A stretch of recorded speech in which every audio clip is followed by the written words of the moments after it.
We're not entering a world of psychedelic art. Quite the opposite. This is the real world. These crystals are hormones. They control every one of us, every second of our lives. They're the bridge between our inner body and the outside world. They determine when we feel angry and when we feel happy, how tall we grow, what sex we are, and whether to make love or war. These are the chemicals that control the rhythms of our lives.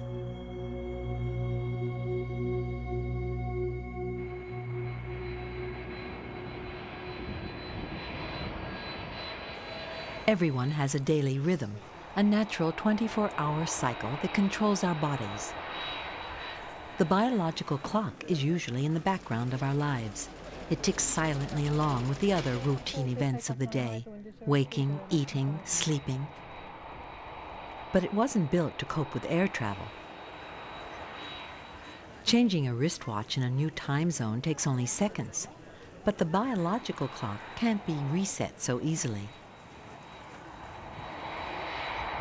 As it gradually catches up, we suffer days of tiredness and disorientation, the classic signs of the 20th century affliction, jet lag.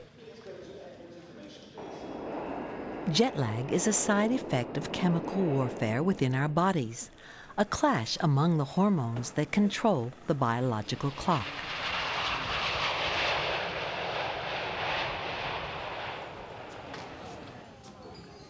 The brain has an instant control system, the electrical signals that flash along a network of nerves.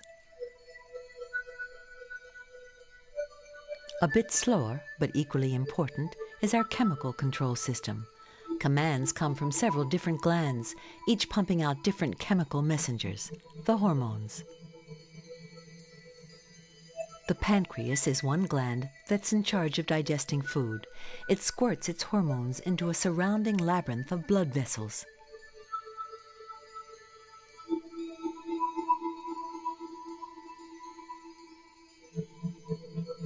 Blood forms an ideal delivery system for carrying hormones to all parts of our bodies.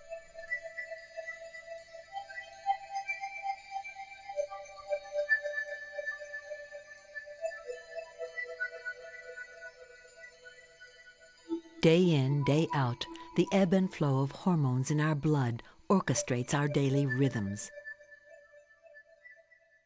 Any disruption is a serious problem for Chris, a commercial airline pilot. He flies 10,000 miles a week, resetting his watch by several hours every day.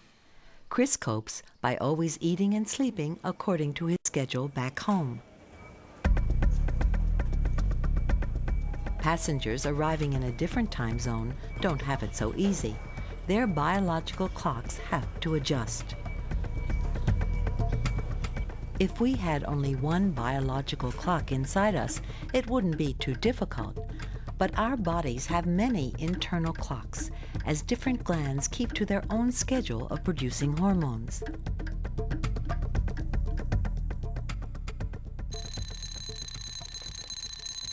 At home, Chris's glands naturally work in harmony. They coordinate their activities so that his body is ready for action each morning, setting the fundamental cycle of sleep and wakefulness. Every function of our bodies changes from night to day, and even from season to season, under the influence of the most basic of our body clocks. No springs, no cogs, no hands. This biological masterpiece lies deep inside the brain, in a region called the hypothalamus. Here, two tiny bundles of nerves keep up a daily rhythm, the unceasing tick of the human clock. Like any timekeeper, it must be checked regularly and reset if necessary. This is the job of another region of the brain, sometimes called the third eye.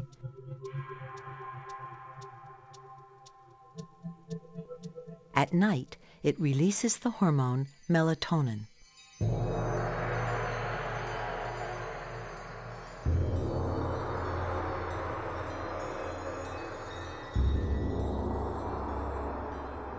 The production of this hormone stops each morning as soon as our eyes detect daylight.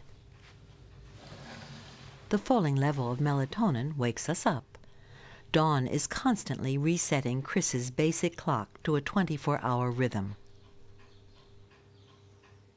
His brain attempts to keep all his bodily rhythms in order through the pituitary, the Master Gland. This tiny lump of tissue, weighing only 1/40th of an ounce, has immense power over the whole body. It releases half a dozen different hormones, each with its own task. One of them helps our bodies to grow. But most of them are tailored to trigger other glands lower in the body. The chemical instructions tell these glands to produce their own hormones.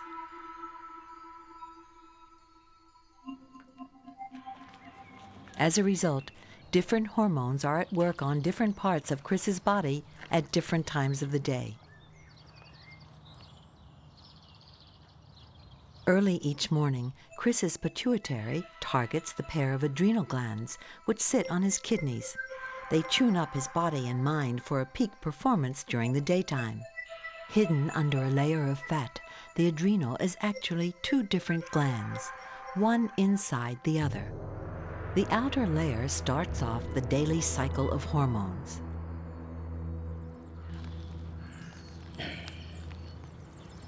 Chris's adrenal glands begin producing the hormone cortisol in the early hours of the morning.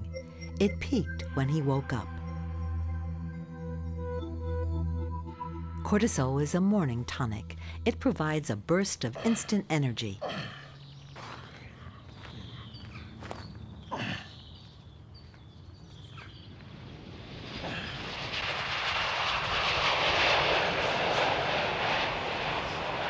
The 24-hour rhythm of cortisol is set by the time we're young adults.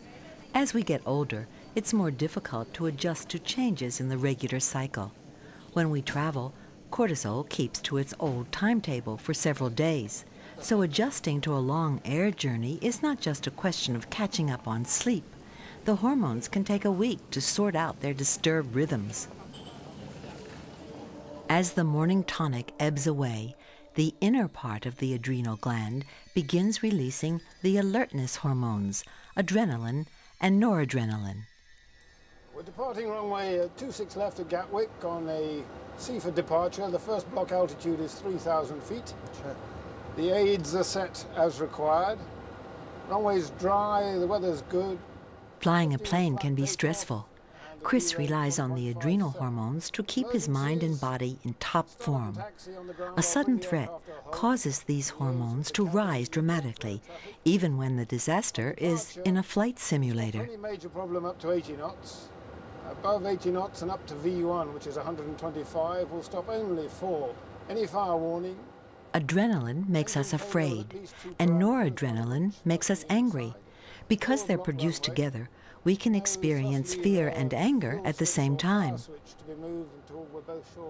When we sense danger, the brain sends nerve signals directly to the adrenal gland, triggering an instant surge of these anger and fear hormones. While we're awake, molecules of both hormones are coursing through our veins. These simple chemicals are almost identical. Just one atom separates fear and anger. Flaps. 15 required, gated. They peak when we're under stress. Whatever problems the flight simulator may throw at them, these hormones will help Chris and his co-pilot Tim cope. Normally, the adrenal gland secretes 4 molecules of adrenaline, our fear hormone, for every one of our anger hormone. But some people produce more noradrenaline than others and have shorter tempers. Still, the anger hormone has its positive side. Noradrenaline keeps us alert and helps us concentrate. The pilot of a 757 with 200 passengers on board, confronted by an engine fire on takeoff, needs to be in top form. Thrust set. 80 knots. Check. V1. Right engine fire. Rotate 17. Confirm that's the right engine fire. Chris's brain first notices the alarm. His nervous system responds immediately. It sends commands to the muscles handling the controls. A moment later, the adrenal hormones surge through their bodies. A trained pilot looks cool, but he can't control the inner torrent of hormones. Breathing gets faster and deeper, providing more oxygen. Chris's pupils dilate to improve his eyesight. Flap 5. Flat 5. Saliva and mucus dry up, increasing the size of the passages to his lungs. His heart beats faster, providing more blood for the brain and muscles. Increased perspiration cools his body. Fire the other bottle. His muscles tense and tighten, preparing for rapid or vigorous movements. Is disarmed. Low priority functions like digesting food are postponed to conserve energy. Cancel fired. And the remaining bottle has been fired. APU start. Even his blood has been altered. It is now more efficient at fighting infection and would clot more quickly.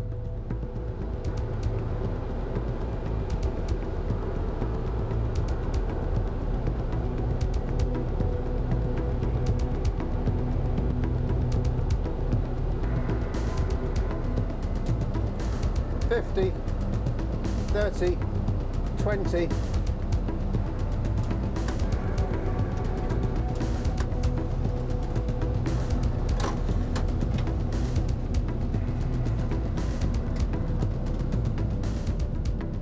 Chris's blood has been packed with adrenaline and noradrenaline through the whole simulated emergency.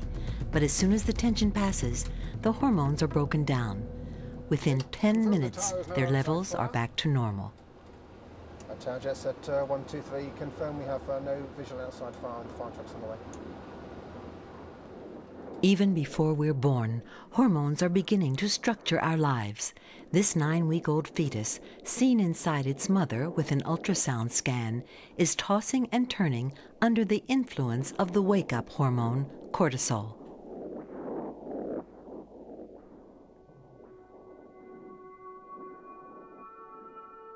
Hormones sculpt our most basic characteristics.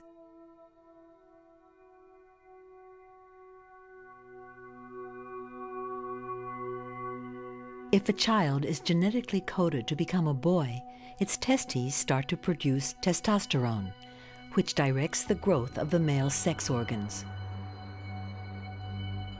Without testosterone, the genitals would develop into female sex organs, and every fetus would become a girl. Everyone would be female.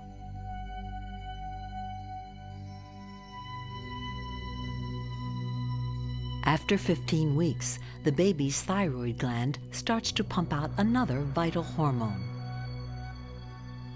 Pyroxene makes sure that all the child's organs are growing at the proper rate. In very young children, pyroxene controls the growth of nerve cells. But in all of us, it has another task. It sets the rate at which we turn food into new body tissue. Each day, the average adult body has to renew about half a pound of muscle and tissue. We all have different levels of pyroxene, so some are better at turning food into body tissue than others. Pyroxene is another fairly simple molecule with a role out of proportion to its size. It determines the rate we burn up the body's reserves of fat and how efficiently we use the food we consume. It's also our thermostat, keeping our bodies at a constant temperature. During their stressful 4 hours in the simulator, Chris and Tim used up a lot more energy and wore out more body cells than usual.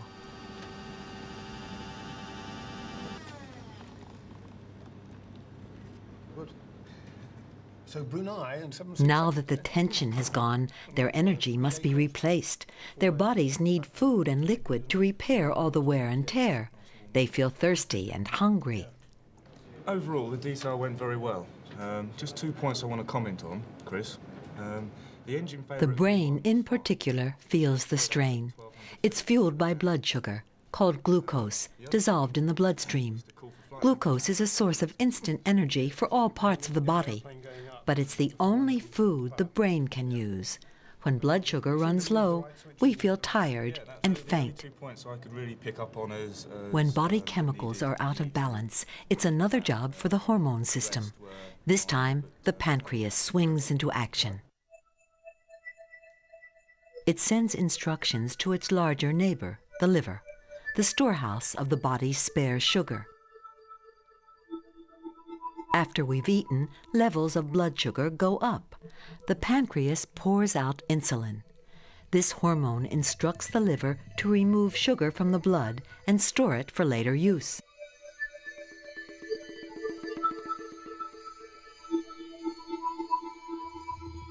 Between meals, the blood sugar falls. The pancreas turns down the insulin supply and steps up the flow of a second hormone, glucagon. It's virtually the opposite of insulin. Under the influence of glucagon, the liver puts sugar back into the blood. Glucagon is a far smaller molecule than insulin, but it's just as active. These two hormones balance each other on the end of a chemical seesaw, as they control the amount of glucose in our blood.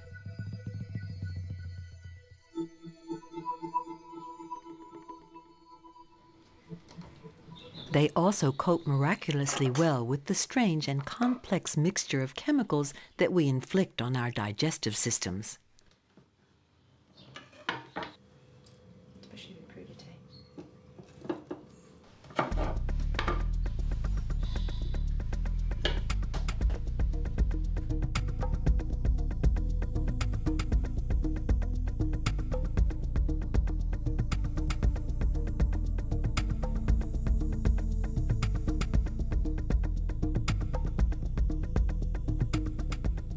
As evening approaches, a shift occurs in the balance of all our hormones.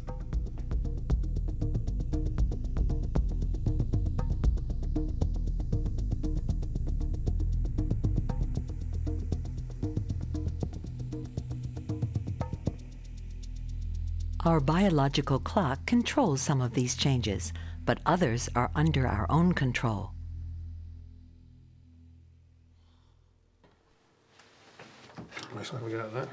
Mealtime imposes its own rhythm.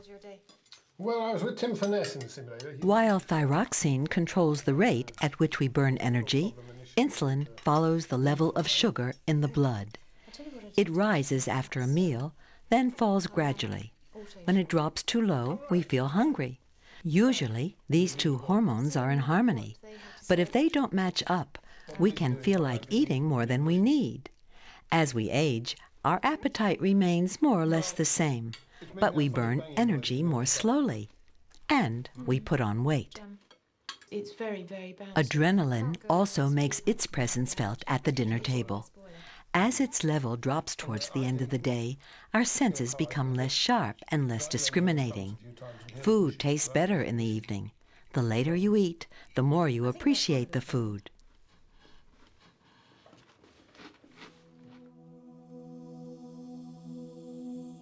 With less adrenaline in our systems, we start to feel sleepy and ready for bed.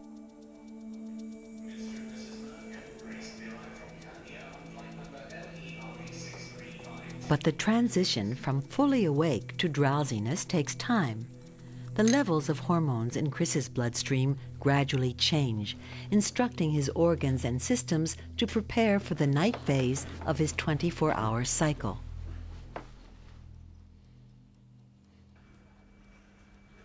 Soon after we fall asleep, the body moves into its repair phase. The master gland, the pituitary, now begins to step up its production of growth hormone.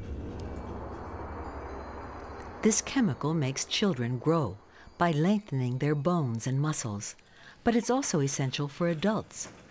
Growth hormone instructs the cells to repair the wear and tear of the day. The amount of growth hormone in Chris's blood rises an hour and a half after he's fallen asleep, At the same time, adrenaline is at its lowest level. During deep sleep, the body is at its most defenseless.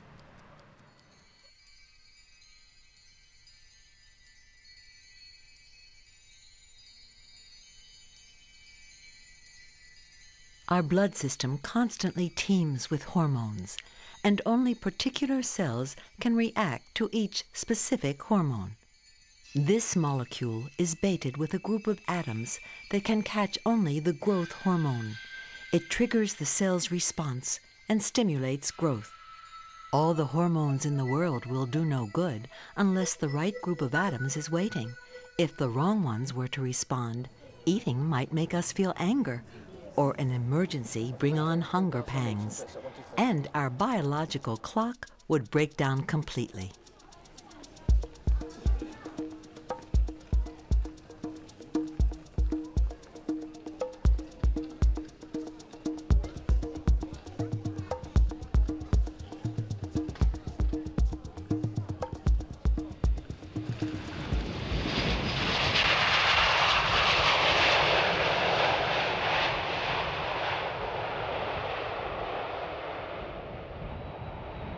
Another day, another plane load of passengers, another set of hormones trying to come to terms with a new time zone. Our blood transports dozens of hormones. No one knows for sure how they interact and affect our brain and our emotions. Fly from west to east, for example, and the jet lag lasts twice as long as it does when you travel from east to west. Not all of our hormones are as vulnerable to our travel plans. Some pulse to a slower rhythm.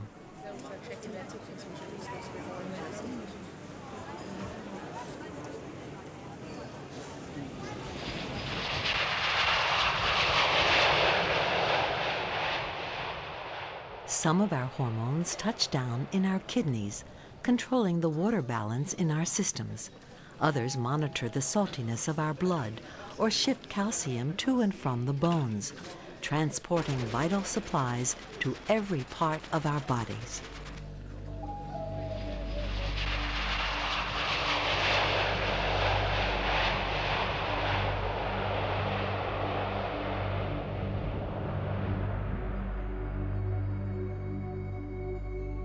Hormones are more than a clock, more than just chemical messengers. Together, they operate the controls of the most complex system we know, the living body.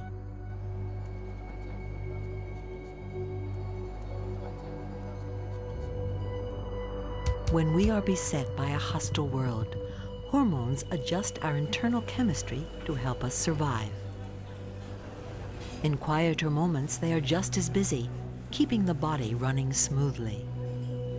Billions of years of evolution have created these unique chemicals to monitor our health and vitality, to keep our system in balance, and to preserve the basic rhythms of life.